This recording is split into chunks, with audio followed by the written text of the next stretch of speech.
The alien warlord demanded his life, but she couldn't watch the human fall. The air in the Xylos arena tasted of hot metal, alien sweat, and the fine red dust that coated every surface. From his position in the center of the sun-scorched floor, Rigel could feel the vibrations of the crowd through the soles of his worn boots. It was a low, hungry hum, the sound of 10,000 beings eager for a death, his death. He kept his breathing steady, a slow and deliberate rhythm that was the only point of calm in the roaring chaos. His opponent, a creature the announcers had called a scorn, was a mountain of corded green muscle and superfluous limbs, its 4 massive arms ending in claws of jagged bone. It paced the perimeter, a predator savoring the anticipation. High above, nestled in the cool shade of the imperial dais, Ruthie watched with an air of profound boredom. As Primarch of the Games, this was her duty and her birthright. She was an arbiter of ritualized violence, a symbol of the Cathar's martial supremacy. Her ornate black and gold armor was heavy on her shoulders, the faint pulse of its glowing runes a familiar thrum against her pale skin. She had seen this spectacle 1,000 times. A lesser being from a backwater world, sold to her father for a pittance, would be offered up for the crowd's amusement. The creature would scream, it would bleed, and it would be pulped into the red sand. It was predictable. It was dull. She shifted slightly, the motion a study in aristocratic grace, her violet eyes sweeping over the scene with disinterest. Rigel ignored the beast. He ignored the crowd. He looked instead at the architecture of the arena. He noted the deep score marks in the sand, the subtle gradients of the floor, the immense plasteel column that supported this section of the viewing gallery. It was pitted and scarred from previous battles, a monument to forgotten brutalities. He ran a quick calculation in his head, factoring for the planet's gravity, which he estimated at a solid 10% higher than Earth standard. G equals 11.2 meters per second squared. That extra pull mattered. The scorn roared, a deafening blast of sound that washed over him and finally charged. It was deceptively fast for its size. The ground shuddered with its approach. Rigel did not run away from it. He ran towards the column. The crowd bellowed its approval, certain the human was about to be cornered and torn apart. The scorn, its simple mind seeing only prey, adjusted its trajectory to intercept him. Its path was now a direct line to the pylon. Rigel kept his pace measured, his eyes fixed on the point where he knew the beast's charge would become an unchangeable vector of momentum and mass. Just as the creature's shadow fell over him, he dropped and rolled, the scorn's claws scraping the air where his throat had been. He came up on his feet and sprinted away. The beast, unable to halt its immense forward motion, slammed head-first into the support column. The impact was cataclysmic. A deep groaning sound echoed through the arena as microfractures spiderwebbed across the plasteel. It wasn't enough. The scorn shook its massive head, dazed but enraged. It turned, its small eyes burning with primal fury. Rigel was already moving, scrambling up a pile of wreckage from a previous battle. He needed a second impact. He needed more force. He taunted the creature, a sharp, piercing whistle that cut through the noise of the crowd. The scorn charged again. This time, Rigel waited until the last possible second. He leaped from the wreckage, not away, but directly onto the creature's back, his boots finding purchase on its thick hide. He clung to it like a parasite, his weight negligible. The beast, maddened by the sensation, forgot its target and slammed itself backward into the already damaged column. This time, the sound was not a groan, but a sharp crack, like a bone snapping.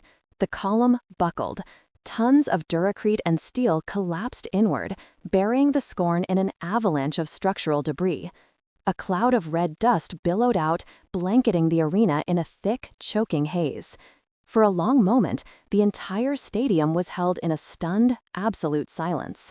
Then, as the dust began to settle, a lone figure walked out of the cloud, bruised and panting, but alive. On the dais, Ruthie was no longer bored. She was leaning forward, her hands gripping the polished obsidian of the railing. Her violet eyes, wide with a nascent, unfamiliar emotion, were fixed on the human. He stood alone in the center of the carnage he had wrought, a small, fragile-looking thing who had brought down a giant not with strength, but with thought. He had used the arena itself as his weapon.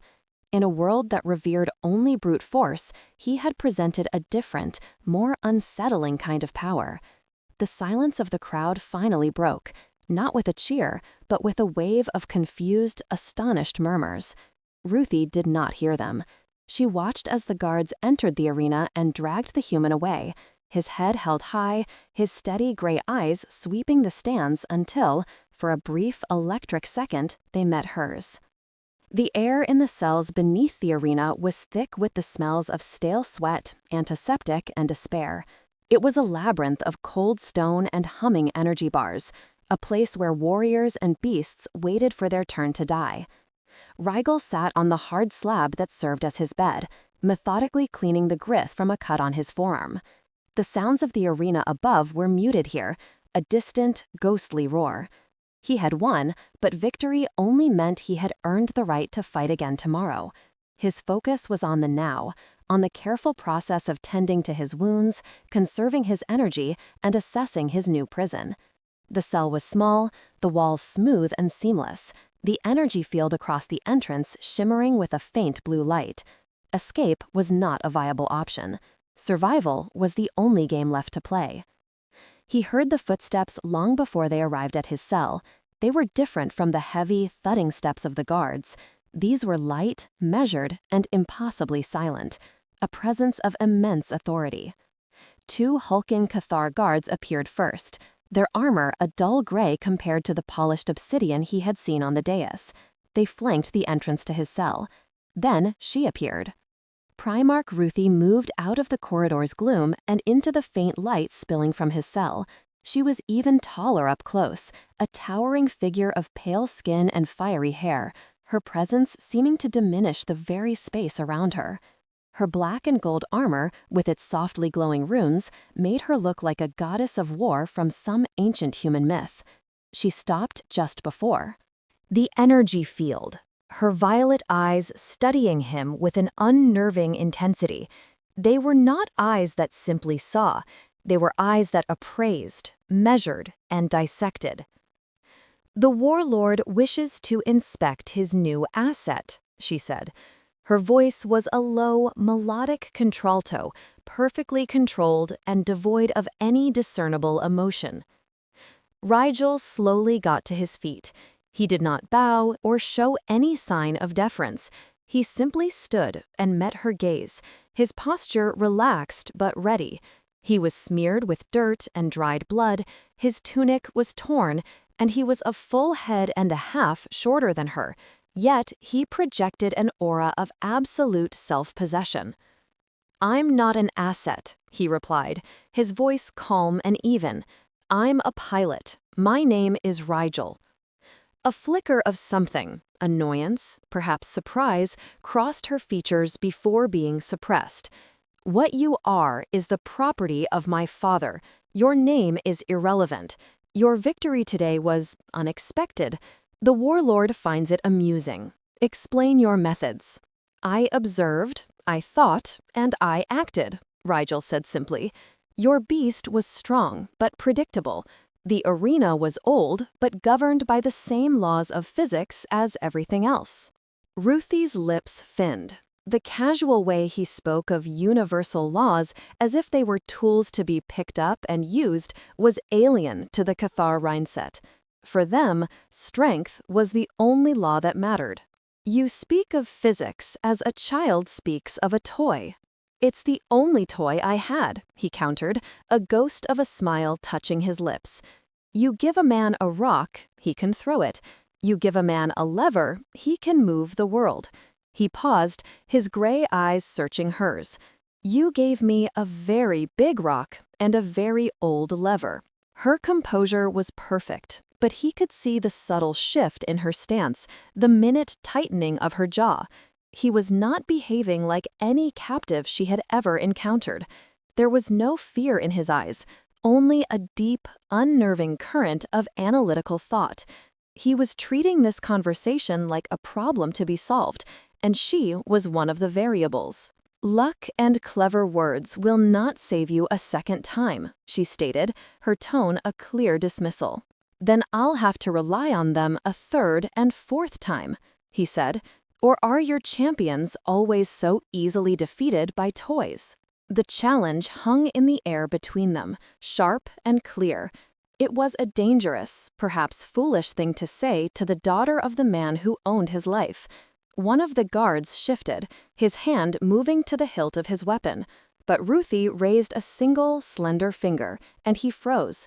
She held Rigel's gaze for a long moment, the silence stretching between them. He did not look away. He did not flinch. He simply waited. This human was not just a survivor, he was defiant. And in the sterile, ordered world of the Cathar Imperium, his defiance was more captivating than any display of brute strength she had ever witnessed. Without another word, she turned and swept away, her guards falling into step behind her. Her footsteps were as silent as they had been upon her arrival. Rigel watched her go, the faint glow of her armor fading into the darkness. He had pushed, and she had not broken. He had planted a seed of curiosity in the mind of his keeper. It was a small victory, but in the deep, dark cells beneath the arena, it was enough. Rigel's second match was an exercise in calculated chaos. His opponents were a pair of Xylan coursers, bipedal predators with scaly hides and sickle-like claws, renowned for their blinding speed. The crowd roared its anticipation, expecting the human to be torn to pieces in seconds. Ruthie watched from the dais, her earlier boredom replaced by a sharp, clinical focus. She told herself she was merely observing the Warlord's asset, gauging its potential for future spectacles. It was a lie, and the ease with which she constructed it was unsettling. The coursers attacked in a blur, their movements coordinated. They herded him, cutting off his escape routes, their screeching calls echoing in the arena. But Rigel wasn't trying to escape. He was moving toward a specific location, the sun-bleached wreckage of an old transport skiff, its polished durestial hull glinting under the harsh light. Just as the creatures closed in for the kill, he ripped a strip of cloth from his trousers, grabbed a shard of the reflective metal, and began to move in a tight, spinning pattern. He used the shard like a signal mirror, flashing concentrated beams of sunlight directly into the courser's eyes. Their visual acuity was their greatest weapon, and he had turned it against them. Disoriented and half-blinded, the creatures became erratic. Their coordinated hunt devolved into panicked frenzy. They lashed out at the flashing lights, at shadows, and eventually at each other. The result was a short, brutal skirmish that left one creature dead and the other grievously wounded. Rigel dispatched the survivor with a length of sharpened pipe. The crowd's reaction this time was not confusion. It was a roar of genuine, thunderous approval. They had never seen anything like it. They were witnessing a new kind of combat, a battle of wits and ingenuity that was, in its own way, more compelling than a simple contest of strength. On the Warlord's high throne, next to Ruthie's, the hulking alien monarch grunted. His initial amusement was visibly curdling into annoyance. The human was supposed to be a diversion, not the main attraction. That night, the silent footsteps returned to Rigel's cell. Ruthie appeared without her guards this time, a solitary figure in the gloom. She carried a small ceramic bowl. "The arena physicians are occupied," she said. Her voice was a low murmur that barely carried beyond the confines of the cell. It was a transparent excuse. "Your wounds require tending." She deactivated the energy field with a gesture at her vambrace, and after a moment's hesitation, stepped inside. The cell suddenly felt impossibly small. Her presence was overwhelming, her scent a subtle, clean fragrance like cool night air on a barren moon. She knelt before him, a gesture of service so completely at odds with her station that it stole his breath. He sat on the edge of his slab, his body tense. She dipped her fingers into the bowl, which contained a thick green poultice, and reached for a long, shallow gash on his ribs. Her touch was cool and clinical, yet it sent a jolt of heat through his entire body. He could feel the slight tremor in her hand, the only sign of her own uncertainty. "You are making my father angry," she said, her eyes focused on her task. "I'm trying to stay alive," he replied, his voice rough. "The two seem to be mutually exclusive. The crowds are starting to chant your name. They call you the Mind Killer." He let out a short, humorless laugh. "I haven't killed anyone with my mind, just with theirs. Their predictability, their lack of imagination." Her fingers brushed against the bare skin of his stomach, and he flinched, not from pain, but from the unexpected intimacy of the contact. Her own hand recoiled slightly before she studied it and continued her work. They were inches apart, the air between them thick with unspoken things. He could see the intricate details of the runes on her armor, the faint pulse of light that seemed to sync with her breathing. "Why are you doing this?" he asked, his voice barely a whisper. Ruthie finished applying the poultice and drew her hand back. She did not answer immediately. She looked at her own fingers, at the green paste that clung to them, then up at him. Her violet eyes, so often guarded and cold, held a flicker of raw vulnerability. "I am the Primarch of the Games," she said, as if reminding herself.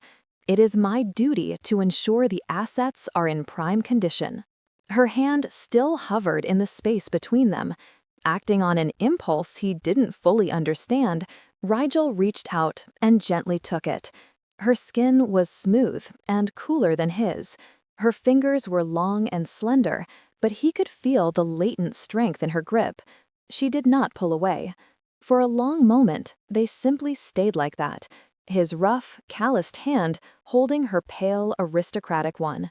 It was a connection more profound than any she had ever known, a silent acknowledgement of the strange, dangerous bond that was growing between the captive and his keeper. The faint glow from her armor seemed to brighten, casting them both in its ethereal light. The day of Rigel's third match dawned with an air of electric anticipation. The stands were filled to capacity. The name they chanted was not that of a Cathar champion, but his, the Mind Killer. The Warlord sat on his throne, his massive form rigid, his displeasure a palpable force that radiated from the imperial dais. Ruthie, seated beside him, maintained a facade of calm neutrality, but her hands were clenched so tightly in her lap that her knuckles were white. Today, the pretense of an easy match was gone. The heavy gates on the far side of the arena opened, and a Cathar warrior strode onto the sand. He was a decorated champion, his name Warlord the Unbroken. He was nearly as tall as Ruthie, his body a symphony of honed muscle and scar tissue. He carried a traditional Cathar power glaive, its edges humming with energy. This was not a beast to be outsmarted, or a predator to be blinded. This was a thinking, trained, and merciless killer. The Warlord had made his point. The humans' tricks would end here. The fight was brutal and one-sided from the start. Warlord was faster, stronger, and had a significant reach advantage with his glaive. Rigel was a phantom, dodging, weaving, and parrying with a simple metal pipe he had salvaged. He was taking a beating, his body absorbing punishing blows from the flat of the blade and the champion's armored fists. He was being worn down, systematically dismantled. Ruthie watched, her heart a cold, heavy stone in her chest. Every blow Rigel took felt like a blow to her own body. She saw the grim determination on his face, the analytical focus in his eyes that never wavered, even as blood trickled from his lip. He was being driven back, cornered against the arena wall.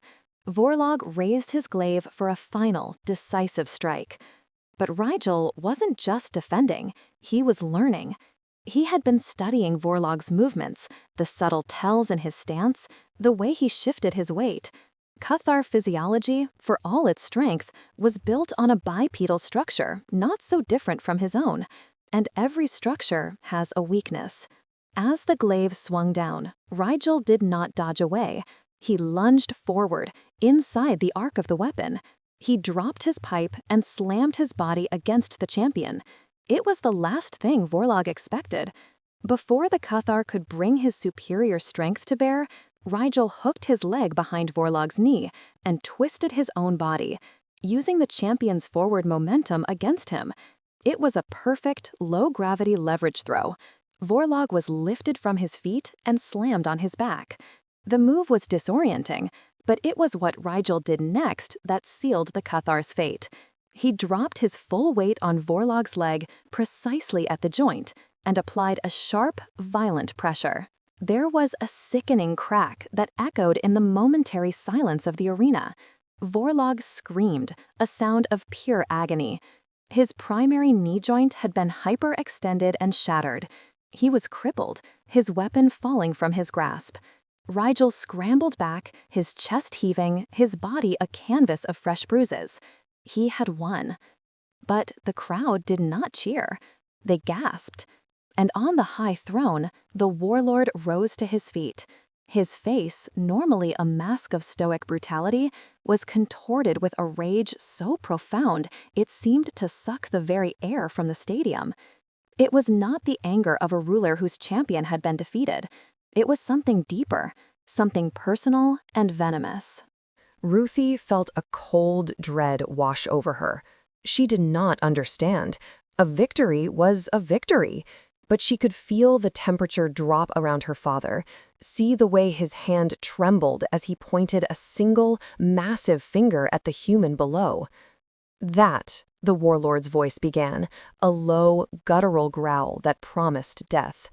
He knew that technique, that specific, brutal, and deeply dishonorable way of breaking an opponent. It had not been seen in his imperium for 2 generations. It was the signature move of a rebel leader known as the Heretic, a man who had led a bloody uprising that had nearly shattered his father's reign. The technique was more than a fighting style. It was a symbol of insurrection, a ghost of a past shame that had been violently purged from the history books. And this human, this insignificant speck from a forgotten world, had just resurrected it in the heart of his arena. It was an insult that could only be answered with the most excruciating death imaginable. Ruthie looked from her father's apoplectic face to the exhausted, bloodied man on the sand, and she finally understood. Rigel had not just won a fight. He had, in his complete and utter ignorance, declared war. The summons came not as a request, but as an undeniable magnetic pull. The warlord's private chambers were a cavern of black stone and military precision, the walls adorned not with art, but with holographic displays of conquered systems and the mounted skulls of formidable alien beasts. He stood before a vast observation window that overlooked the sprawling capital city, his back to her. His silence was more intimidating than any roar. "You have been fraternizing with the human," the warlord stated. It was not a question. "I have been monitoring your asset," Ruthie replied, her voice perfectly even, betraying none of the fear that was tightening its cold grip around her heart. He turned slowly, his massive frame eclipsing the city lights. His eyes were like chips of volcanic glass. "It is not an asset. It is a contagion, a symbol. Do you know what that technique he used represents?" "A way to win," she said, her chin held high. "It represents rebellion," he snarled, taking a heavy step toward her. "It is the legacy of the heretic, who taught that a smaller force could break a larger one through treachery. He used that exact move to cripple my grandfather's personal guard before he was finally cornered and burned alive. The human's victory today was not a victory. It was a performance of sedition. The crowds did not just cheer for a winner. They cheered for the idea that a Cathar champion can be broken, that I can be broken. The political weight of the moment crashed down upon her. This was not about a fight anymore. It was about the stability of her iron-fisted rule. "I have scheduled his final match," the warlord continued, his voice dropping to a deadly calm. "He will face the Juggernaut. It will not be a fight. It will be a public disassembly. And you are forbidden from seeing him again. His taint has touched you. Cleanse yourself of it." His dismissal was absolute. Ruthie walked from the chambers, her body rigid, her mind a maelstrom of conflict. Her duty, her bloodline, her entire existence was predicated on loyalty to her father and the Imperium. But the thought of Rigel being torn apart, of his intelligent, defiant spirit being extinguished for a crime he didn't even know he had committed, was a physical agony. That night, she broke her father's command. She moved through the silent corridors beneath the arena like a ghost, her heart pounding a frantic rhythm against her ribs. When she reached his cell, she dismissed the guards with a sharp, indisputable order. She deactivated the energy field and stepped inside, the barrier hissing shut behind her, sealing them in the small, dark space. Rigel was on his feet instantly, his posture wary. He saw the look on her face, the storm in her violet eyes, and he knew. "It's a death sentence," he said quietly. She could only nod, the words catching in her throat. "The Juggernaut. There is no strategy against it. It is a machine of pure destruction." He looked at her, at the anguish she could no longer conceal. He saw past the Primarch, past the armor and the authority, and saw the woman beneath, torn and afraid. He reached out and cupped her jaw, his thumb gently stroking her skin. The gesture was so unexpectedly tender, it shattered her composure. A single hot tear traced a path down her cheek. "Why?" he whispered, his own voice thick with emotion. "Why risk coming here?" "Because," she breathed, her voice cracking, "I could not let your last memory be of this cell." The space between them collapsed. She leaned down and her lips met his. It was not a gentle kiss. It was desperate, raw, and filled with the fury of their impossible situation. Her hands tangled in his hair, while his arms wrapped around her waist, pulling her flush against him. The cold, hard lines of her armor pressed into his skin, a stark reminder of the world that separated them. She was a gigantus of a woman, a warrior princess, but in his arms she trembled. He pushed her back gently until she was sitting on the edge of the slab, then knelt before her. The power dynamic was inverted, the captive comforting his keeper. His hands moved from her waist, tracing the ornate lines of her armor, his touch a mixture of reverence and desperate curiosity. He unlatched the clasps at her hips, pushing the armored tassel aside to reveal the pale, smooth skin of her thigh.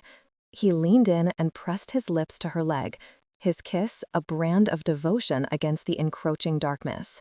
A shudder racked her body. Her hands came down to rest on his shoulders, her grip tight, anchoring himself to him. The heavy, suggestive air was thick with the scent of her skin and the metallic tang of his blood. Every touch was a transgression, every shared breath a rebellion. This was not just passion.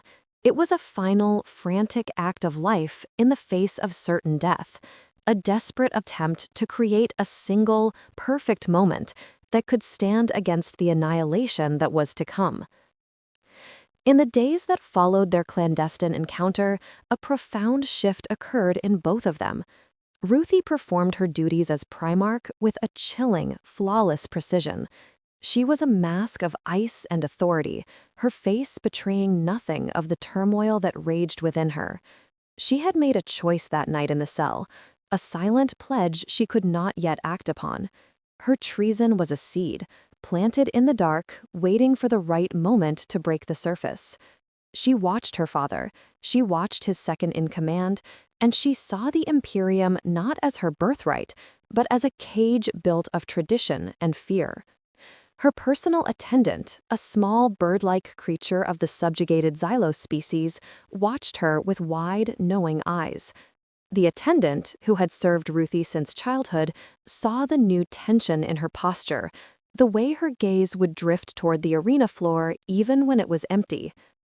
She would prepare Ruthie's ceremonial spear for the games, polishing the blade to a mirror finish, and see the reflection of a woman at war with herself. She offered her mistress a cup of spiced tea one evening. "The human is strong, my Primarch," the attendant chirped softly, her voice like tiny bells. Ruthie, who was staring at a tactical display of the Juggernaut's weapon systems, did not look up. "Strength will not be enough." "There are many kinds of strength," the attendant offered, placing the cup on the table. "The rock resists the river, but the river flows around the rock and eventually wears it to sand."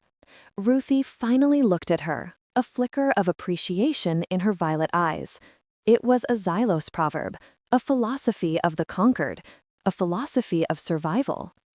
Meanwhile, Rigel prepared for his end with the same methodical focus he applied to everything. He did not rage or despair. He observed. He spent hours watching the maintenance crews, the way they serviced the arena's systems. He noted the power conduits that ran beneath the sand, the frequency of the energy shields, the resonant hum of the stadium's lighting. He began collecting things the guards deemed worthless trash, a shard of metal here, a frayed length of wire there. He worked in the darkest hours of the night, when the only light came from the faint blue shimmer of the energy field. He was building something small, intricate, and desperate. He knew it was not enough. His device was a prayer to physics, but it lacked a crucial element, a focused, stable power source, a battery, a capacitor, anything that could give his creation the jolt it needed. Without it, his work was meaningless. He did not know if she would come again. He did not expect her to. The risk was too great. But on the third day, as the guards were changing shifts, a maintenance panel on the wall opposite his cell sparked violently and went dark. A supervisor grumbled about shoddy workmanship and ordered a full replacement. The old panel, with its heavy-duty power conduit and microcapacitor, was unceremoniously discarded in the corridor, just outside the reach of Rigel's cell. The guards, lazy and unobservant, left it there. Hours later, under the cloak of deepest night, Rigel used 2 strips of his own clothing to fashion a crude grasping tool. He painstakingly worked it through the energy field, the fibers singeing and smoking with each attempt. It took him hours, his muscles screaming with the strain, but he finally managed to snag the discarded panel and drag it close enough. He worked quickly, his fingers sure and deft as he extracted the conduit and the small cylindrical capacitor. It was no bigger than his thumb, but it held the energy he needed. He held the small component in his hand, its smooth metallic surface cool against his palm. It was more than a piece of technology. It was a message.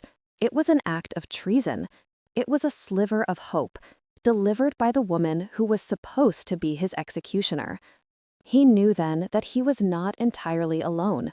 In her own silent, dangerous way, Ruthie was fighting with him. The river was beginning to flow around the rock. The day of the execution was a grand affair. The Warlord had declared it a civic holiday, a celebration of order and imperial might. The arena was draped in black and crimson banners, the colors of his dynasty. The mood was not one of sport, but of grim, ritualistic fervor. The crowd was a single, monstrous entity, hungry for the promised spectacle of destruction.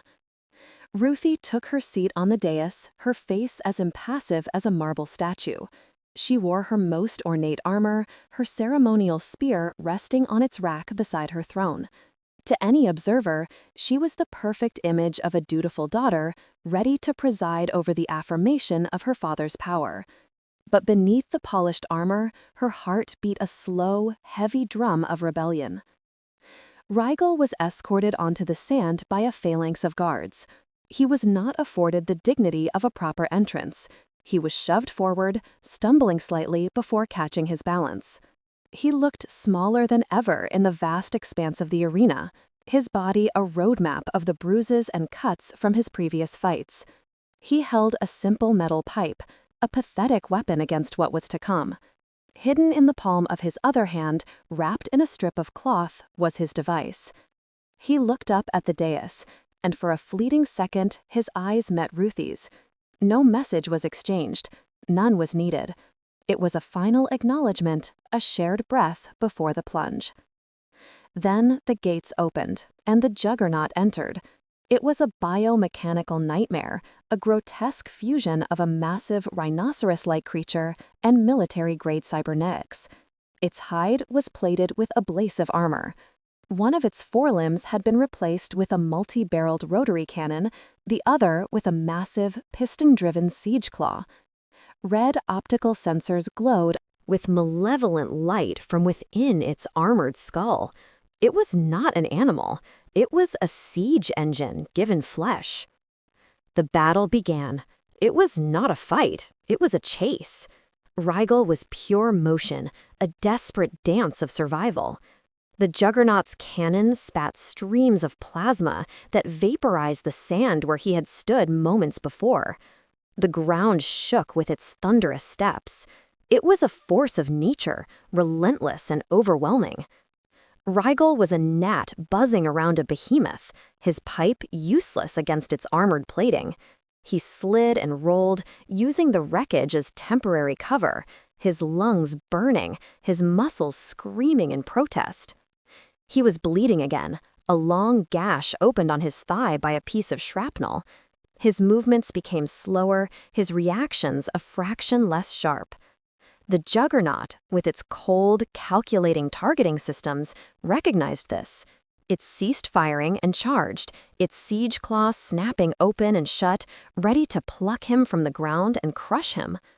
Rigel scrambled away, but his wounded leg gave out.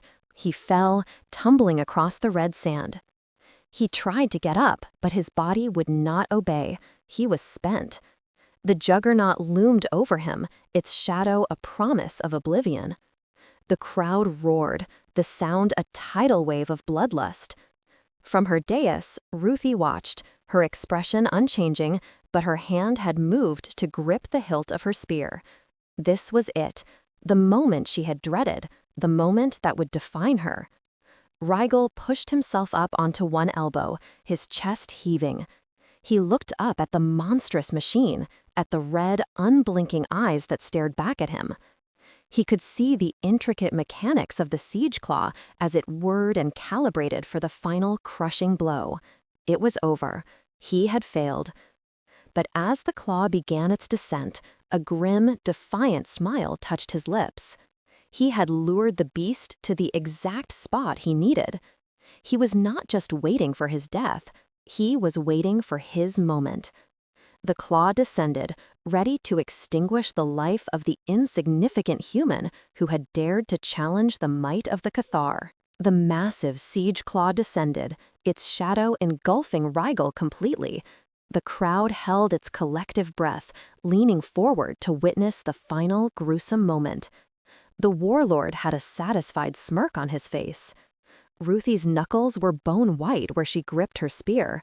This was the precipice. This was the fall. But Rigel was not looking at the claw. His eyes were on the ground. He had maneuvered the Juggernaut to the one spot in the arena where a primary power conduit ran closest to the surface, the same system he had studied for days. As the claw filled his vision, he acted. With the last of his strength, he slammed his small handmade device into the sand. It was an act that made no sense. It was not an explosion. There was no flash of light. There was only a sound, a high-pitched, almost subsonic whine that seemed to vibrate in the teeth. For a split second, nothing happened. The claw continued its deadly descent. And then it began. A cascade of failures. Rigel's device was a resonance emitter, powered by the capacitor Ruthie had inadvertently supplied.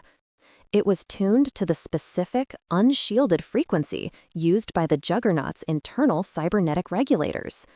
The focused vibrations it sent through the damp, metallic sand and into the main power conduit created a feedback loop, an overwhelming surge of chaotic energy that scrambled the machine's core programming. The Juggernaut's red optical sensors flickered and died. The siege cloth froze, inches from Rigel's head. The rotary cannon swiveled aimlessly and discharged a useless volley of plasma into the sky. The creature seized, its metallic limbs locking and unlocking in a spastic, uncontrolled rhythm. It was a war puppet whose strings had been cut, a mindless beast trapped within a cage of malfunctioning technology.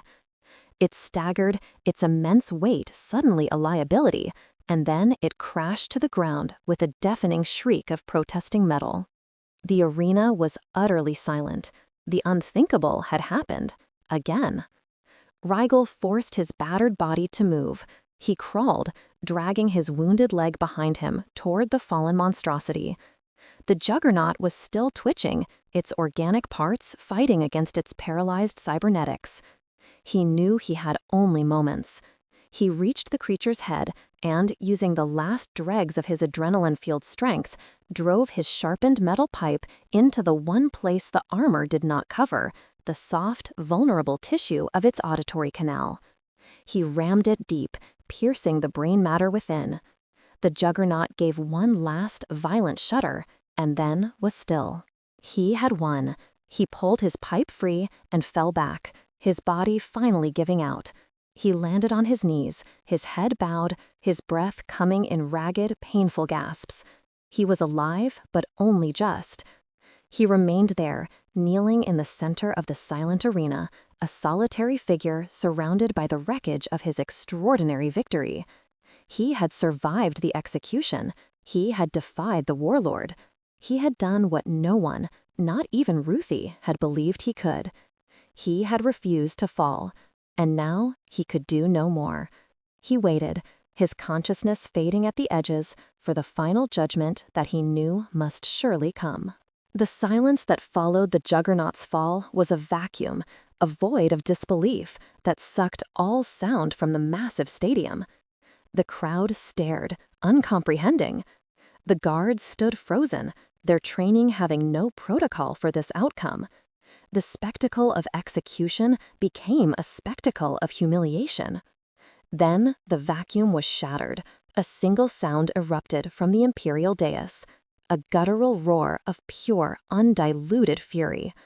The Warlord was on his feet, his entire body trembling with rage. His face was a mask of purple, contorted hatred. This human had not merely survived, he had made a mockery of the Warlord's power. He had used trickery and intellect to dismantle a symbol of imperial might in front of 10,000 subjects. It was an act of defiance so profound it threatened the very foundation of his authority, which was built on the simple principle that Cathar's strength was absolute. The victory is void. The Warlord's voice boomed, amplified by the arena's acoustic system until it was a physical force, a shockwave of sound that washed over everyone. He pointed a shaking, armored finger at the kneeling figure on the sand. The sentence stands. I demand his life. The words echoed, sharp and final. This was no longer about the rules of the games or the will of the crowd. This was a direct, tyrannical decree. The Warlord turned his blazing eyes on his second-in-command, a hulking, battle-scarred Cathar whose loyalty was as infamous as his brutality. "Take your squadron," the Warlord snarled. "Go down there and put that thing's head on a spike. Now." The second-in-command slammed a fist against his chest plate in salute. "It will be done, my Warlord." He turned and barked a series of sharp commands. A squadron of 10 elite guards, the Warlord's personal Crimson Guard, detached themselves from their posts. Their armor was stained the color of dried blood, their energy shields shimmering to life with a low hum. They moved with a chilling, synchronized precision, marching down the ramp and onto the arena floor. They formed a semicircle, their movements deliberate and menacing as they began to advance on the wounded, exhausted human. Rigel heard the thud of their armored boots on the sand. He tried to push himself up, to face his end on his feet, but his body refused. His vision was blurring, the edges darkening. He could only remain on his knees, his head bowed, waiting for the final blow. He had fought with everything he had, his mind, his body, his will to live, but he had nothing left. From her throne, Ruthie watched the scene unfold. Her face was still a mask of stone, but her mind was a whirlwind. This was the moment, the rock and the river. Her father's order was absolute, a reassertion of his power in the face of public humiliation. To defy it was to declare herself a traitor, to cast aside her name, her station, and her life. To obey was to watch the man who had awakened something in her, the man whose touch still lingered on her skin, be butchered on the sand like an animal. She saw the guards closing in. She saw the second in command draw his own blade, its edge crackling with energy, ready to deliver the killing strike himself. She saw Rigel, kneeling and broken, the embodiment of a defiance that was about to be extinguished. She had seen countless beings die in this arena. She had presided over death, sanctioned it, and grown numb to it. But this death, she realized with a clarity that was both terrifying and liberating, was one she could not permit. She could not watch the human fall. Her hand closed around the shaft of her spear. The Crimson Guard advanced, their pace steady, their purpose absolute. The crowd was a silent witness, caught between the warlord's terrifying rage and the unfolding execution. The second in command was at the forefront, his energized blade casting a cruel light on the sand. They were 20 feet from Rigel, then 10. Rigel closed his eyes, his fight finally over. A shadow fell over him. It was sharp and sudden, blotting out the harsh glare of the stadium lights. He thought it was the guard, the executioner.